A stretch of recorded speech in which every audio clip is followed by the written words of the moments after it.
Halo, selamat datang di kelas pelatihan dari Cicana. Kenalin, aku Mina. Di sini, aku akan membagikan tips tentang persiapan sebelum bekerja di rumah majikan.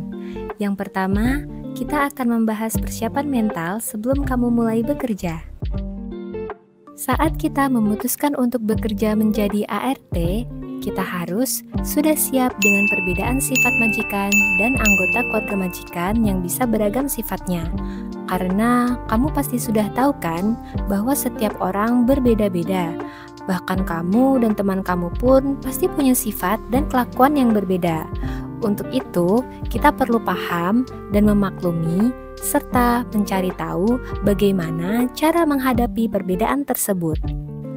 Misalnya, ada sifat majikan yang maunya serba bersih dan serba satset. Itu artinya, kamu perlu sigap dan cekatan dalam melakukan pekerjaan-pekerjaan kamu.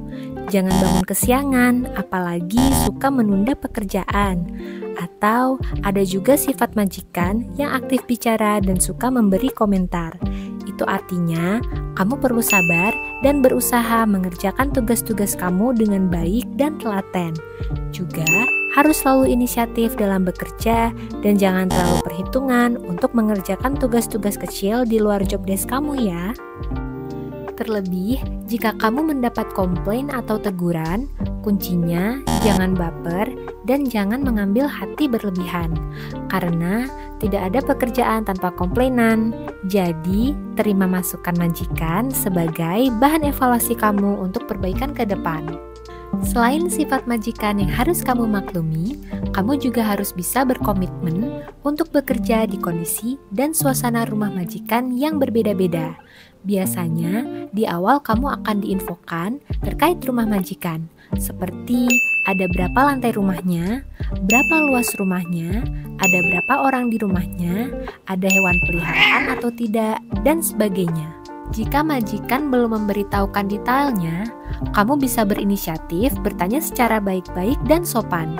Ketika kamu sudah mengetahui hal-hal yang berkaitan dengan rumah majikan dan sudah menyanggupinya, jangan sekali-sekali mengkhianati komitmen kamu. Misalnya, di tengah-tengah bekerja, kamu keberatan bekerja di rumah majikan kamu yang memiliki 2 lantai karena kamu kewalahan dan kecapean naik turun tangga. Padahal, kamu sudah tahu dari awal tentang kondisi itu. Jadi, jika dari awal kamu sudah tahu konsekuensi apa saja yang akan kamu terima saat bekerja nanti, pastikan kamu sudah siap menghadapinya.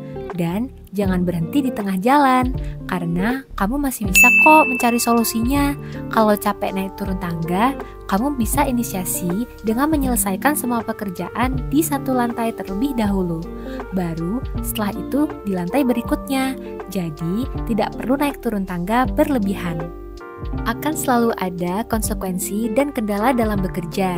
Jadi, tanamkan dalam hati kamu bahwa masalah dan kendala dalam bekerja itu hal yang wajar. Dan solusinya bukan dengan langsung berhenti bekerja, tapi mencari jalan keluarnya. Misalnya, kamu ada kendala dalam mengurus anak majikan, atau kamu sulit beradaptasi dengan anak majikan.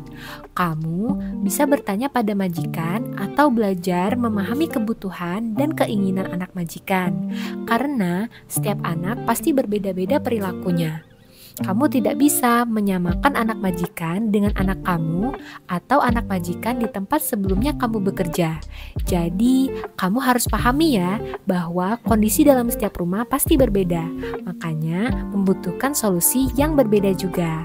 Persiapan mental ini harus matang dan kamu harus berpikir panjang sebelum kamu memutuskan untuk bekerja sebagai ART, serta bekerja dengan ikhlas dan penuh rasa tanggung jawab. Kalau kamu menilai bahwa pekerjaan kamu sulit, ingatlah bahwa pekerjaan kamu sebagai ibadah dan ladang pahala kebaikan kamu. Kamu harus bangga bekerja menjadi ART. Karena pekerjaan kamu setiap hari adalah membantu orang lain, seperti membersihkan rumah, membuatkan makanan untuk keluarga majikan, dan lain-lain. Dalam ajaran agama, setiap satu kebaikan yang kita lakukan akan dibalas dengan 10 pahala. Semakin banyak kamu menolong dan berbuat kebaikan saat bekerja dengan rasa ikhlas, tanpa perhitungan, maka akan semakin besar juga pahala yang akan kamu dapatkan. Kamu juga perlu bangga menjadi seorang ART yang mana profesi kamu merupakan pekerjaan yang halal karena mendatangkan kebermanfaatan untuk orang lain.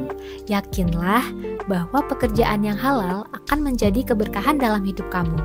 Dari 7 juta orang pengangguran di Indonesia, kamu adalah salah satu orang yang beruntung karena bisa memiliki pekerjaan di era sulitnya mencari pekerjaan. Badan Pusat Statistik mencatat, penyerapan tenaga kerja meningkat 3,2 juta orang dalam setahun. Itu artinya sangat sulit bersaing mendapatkan pekerjaan dan memiliki penghasilan tetap di zaman sekarang. Berita baiknya, bagi kamu yang bekerja sebagai ART momong atau babysitter harus merasa bangga karena kamu adalah salah satu penentu suksesnya anak majikan di masa depan. Jadi, jangan pernah meremehkan profesi kamu sebagai ART ya, karena pekerjaan kamu menimbulkan banyak manfaat untuk orang lain. Bersungguh-sungguhlah dengan pekerjaan kamu, lakukan semaksimal mungkin dan tuai hasilnya di kemudian hari.